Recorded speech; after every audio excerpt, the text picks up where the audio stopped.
Hello student, this is class 6 science chapter number 4 metal and non-metal.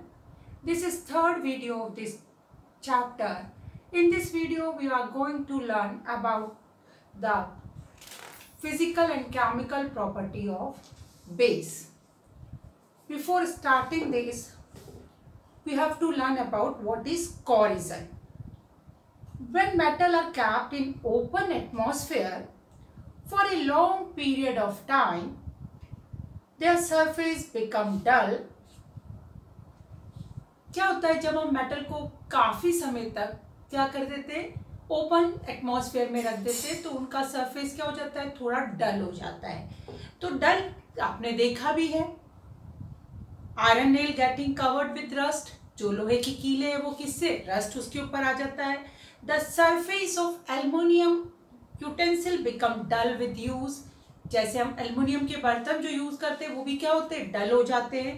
The surface of silver ornament turning black. और आपने देखा होगा silver जो चांदी है वो भी क्या हो जाती है, काली पड़ने लग जाती है. Copper and brass vessel losing their shine and getting cover a greenish layer. इसी तरीके से कॉपर के अगर हम बात करें, कॉपर और ब्रास, तांबे और पीतल के बर्तनों की या ऑर्नामेंट्स की, तो वो क्या हो जाते हैं, वो भी क्या हो जाते हैं, अपनी जो शाइनिंग है वो खो देते हैं और उनके ऊपर एक ग्रीनिश लेयर, हरे रंग की एक लेयर जो है वो जम जाती है. This are the example of corrosion. क्यों होता है ये, ड्यू टू कॉरोजन. तो कॉरोजन क्या है, corrosion is the process of slow degradation of metal due to attack of atmospheric gases and water on the metal surface. क्या process है, corrosion is a process of degrading metal. Metal का degrade होना. क्यों degrade होना, due to the attack of atmospheric gases and water. Water और atmosphere में जो gases है उनकी वजह से क्या होता है, उसके ऊपर एक लेयर जम जाती है और ये प्रोसेस कहलाता है corrosion. Metal such as gold, platinum, nickel, titanium, chromium, etc. being unreactive do not corrode easily. आपने देखा होगा बहुत सारे मेटल, जनरली आपने प्लेटिनम और गोल्ड देखा है, वो कोराइड नहीं होते, उसमें कॉरोजन नहीं होता है. The most common example of corrosion is rusting of iron. जो जनरली हम देखते हैं अपने आसपास वो होती है रस्टिंग ऑफ आयरन, जंग लग जाना लोहे में. Corrosion of iron. अब क्यों होता है कॉरोजन आयरन में, iron when exposed to moist air get covered with a layer of reddish brown powdery metal called rust. जब आयरन बाहर पड़ा रह जाता है एटमॉस्फेयर में तो क्या होता है, मोस्ट, नमी में, ठीक है ना, नमी वाली एयर जो होती है, इसका मतलब उसमें क्या है, वाटर और ऑक्सीजन दोनों जो है उस पर अटैक कर रहे हैं. वाटर मॉइस्चर है तो वाटर है उसमें और ऑक्सीजन है, तो उसकी वजह से उसके ऊपर एक ब्राउनिश लेयर जम जाती है और ये कहलाती है rust. Rust is mainly hydrated iron oxide. अगर हम देखें तो रस्ट क्या है, हाइड्रेटेड आयरन ऑक्साइड है, उसमें आयरन की एक लेयर जम गई है. This chemical reaction take place during the rusting of iron given below. अब क्या होता है, रस्टिंग ऑफ आयरन होती है, उसमें क्या होता है, iron plus oxygen plus water, moist air है तो उसमें क्या ऑक्सीजन भी है और वाटर भी है, रिएक्ट करते और देते हैं हाइड्रेटेड आयरन ऑक्साइड, ठीक है, जिसको हम रस्ट कहते हैं. Hydrated iron oxide is called rust. The presence of acidic gases such as carbon dioxide, sulphur dioxide, sulphur trioxide and nitrogen dioxide in the air increase the rate of rusting of iron. अब जो gases क्या है, acidic gases है. और कौन सी acidic gases होती हैं, non metallic gases are called acidic gases. तो उनकी वजह से क्या होता है, रस्टिंग होती है. This iron pillar near the Qutub Minar in new Delhi is considered a metallurgical wonder by the archaeologists and metallurgists all over the world as it has withstood corrosion for the last 1600 years despite harsh weather condition. लेकिन iron में rust लगता है, लेकिन फिर भी एक wonder है, कुतुब मीनार के पास एक आयरन पिलर है और वो 1600 ईयर्स हो गए और हर एक तरीके के वातावरण में बेकार से बेकार क्लाइमेट में भी वो खड़ा है, और लेकिन उसके ऊपर रस्टिंग नहीं हुई है अब तक। नॉन मेटल, अब है नॉन मेटल। हमने पढ़ा था मेटल, वैसे तो आपकी बुक में 115 मेटल है, बट मेटल कितने, 118 मेटल जो है एट प्रेजेंट, एलिमेंट जो है 118 element at present known element है। अब इसमें से there are 22 element which do not behave like metal, जो मेटल के जैसे नहीं है। These are known as non metal. उनको क्या कहते हैं, नॉन मेटल कहते हैं। At room temperature non metal are neither solid और गैसेस एक्सेप्ट ब्रोमीन। अगर हम रूम टेम्परेचर की बात करें तो room temperature generally 20 degree centigrade is a room temperature, ठीक है। 20 डिग्री सेंटीग्रेड को हम क्या मानते हैं, रूम टेम्परेचर मानते हैं। रूम टेम्परेचर में नॉन मेटल जो होते हैं या तो सॉलिड होते हैं या गैस होते हैं। केवल एक ब्रोमीन जो है वो लिक्विड होता है रूम टेम्परेचर पे। Hydrogen, nitrogen, oxygen are the example of some gases non metal. ये क्या है, गैसेस नॉन मेटल है। Hydrogen, oxygen, nitrogen, carbon, sulphur, phosphorus etcetera are solid. और फॉस्फोरस, कार्बन जो है, सल्फर, ये किस रूप में होते हैं, सॉलिड रूप में होते हैं। वैसे भी हमने पढ़ा है मेटल तीनों फॉर्म में, नॉन मेटल तीनों फॉर्म में पाए जाते हैं, solid, liquid and gas form में। वेयर एज मेटल जो है वो किस में है, नॉन मेटल तो तीनों फॉर्म में हो गए, सॉलिड, लिक्विड, गैस, जबकि मेटल जो है वो किस में होते हैं, जनरली सॉलिड फॉर्म में होते हैं। कुछ ही मेटल है जो लिक्विड फॉर्म में है। Physical properties of non metal. Physical state, non metal are either solid such as carbon, sulfur, iodine, phosphorus, or gases such as nitrogen, oxygen, chlorine and noble gases. Bromine is only non-metal which is liquid at room temperature. Metal, non metal जो है वो room temperature पे या तो solid होते हैं या gas होते हैं। सॉलिड फॉर्म में आपके आते हैं कार्बन, सल्फर, ठीक है ना, फॉस्फोरस। ये क्या है, नॉन मेटल है जो कि रूम टेम्परेचर पे सॉलिड फॉर्म में रहते हैं। और गैस फॉर्म में कौन है, ऑक्सीजन, नाइट्रोजन, ठीक है, क्लोरीन, ये क्या है, गैस फॉर्म में रहते हैं। अब ब्रोमीन ही ऐसा नॉन मेटल है जो क्या होता है, रूम टेम्परेचर पर लिक्विड फॉर्म में रहता है।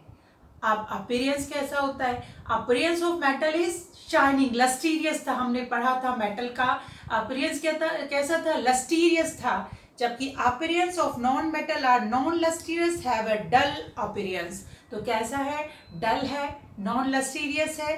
लस्टीरियस में शाइनिंग, और इसमें शाइनिंग नहीं होती।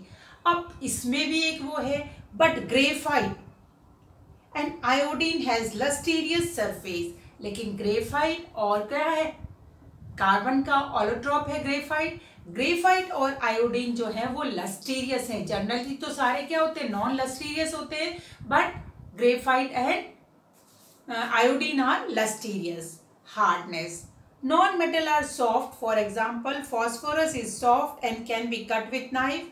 Diamond is an exception, it is the hardest non substance. वैसे सारे नॉन मेटल क्या होते हैं, सॉफ्ट होते हैं, लेकिन डायमंड जो है वो हार्डेस्ट क्या है, सब्सटेंस है। नॉन मेटल भी नहीं, मेटल और नॉन मेटल में भी बात करें तो सबसे ज्यादा हार्ड क्या है, डायमंड होता है।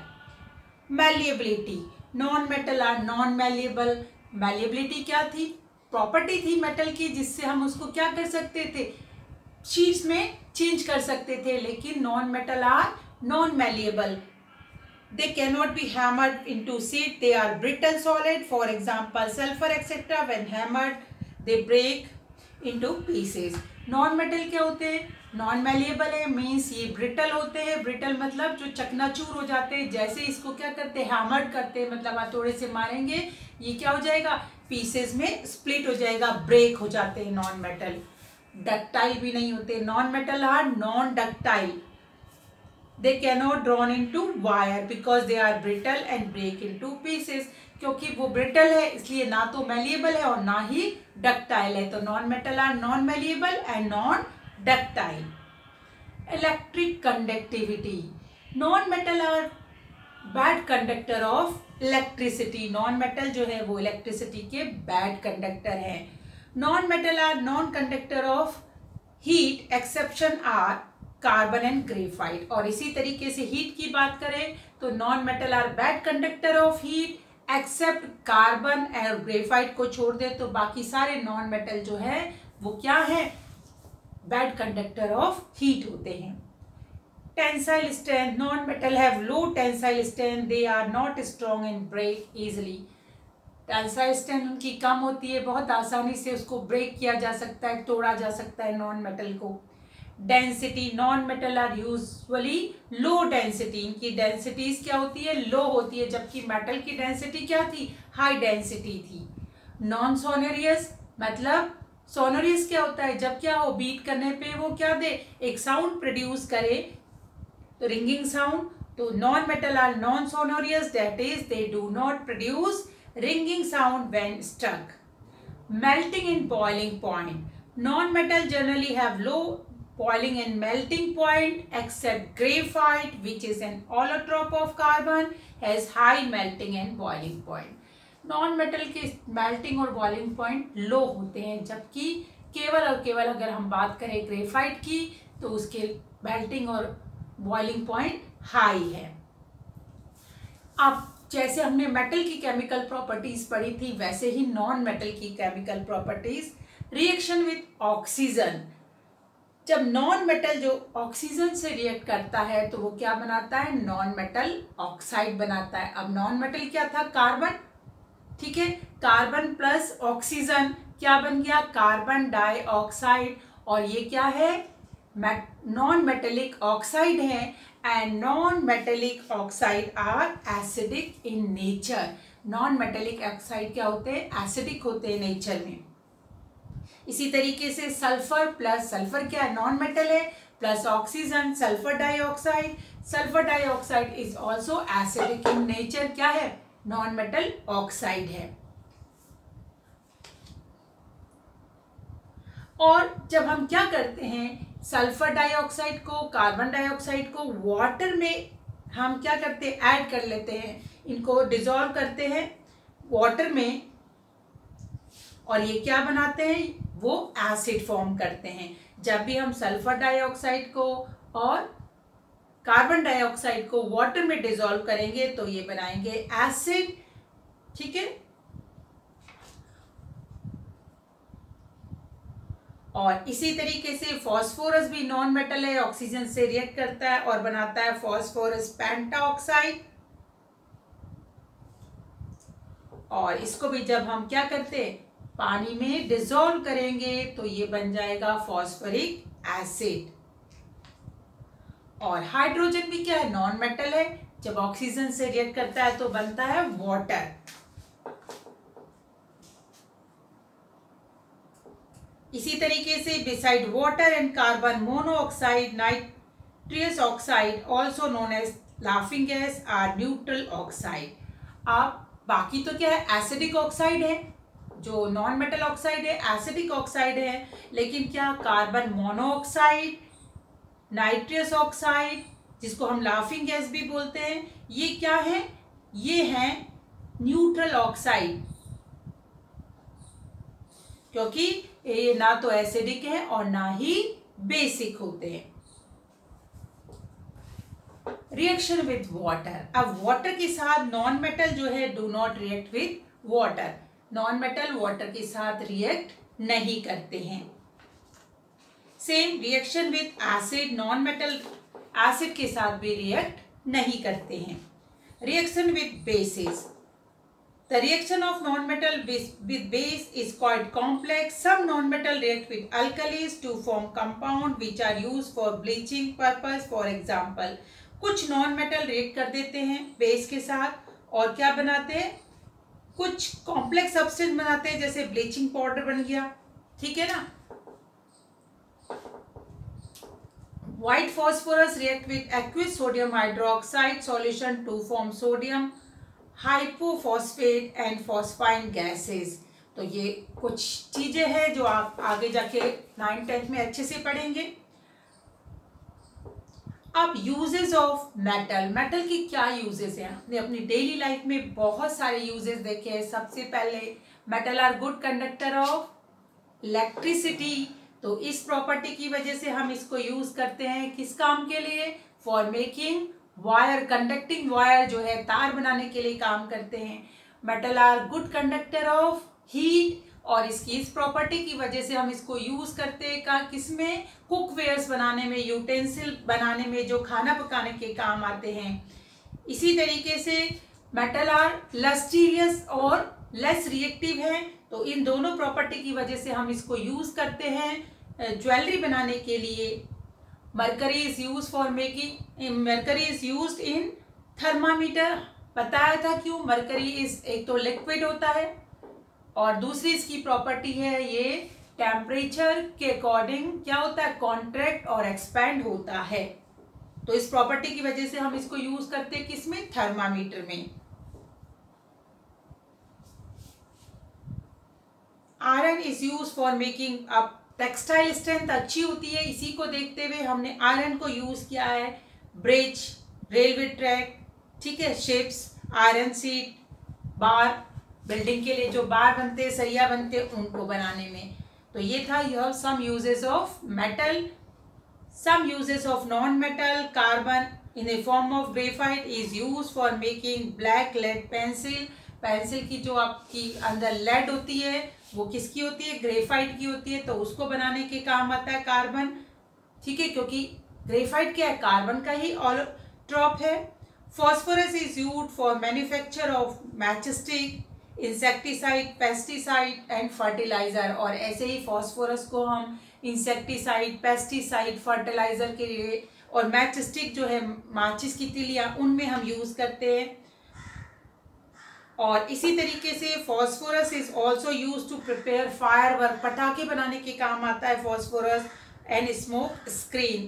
Chlorine is use for bleaching and as an sterilising agent, sterilising agent और ब्लीचिंग के काम आता है कौन? क्लोरीन। तो student, this is the end of this chapter. Read this chapter. Have a nice day. Goodbye.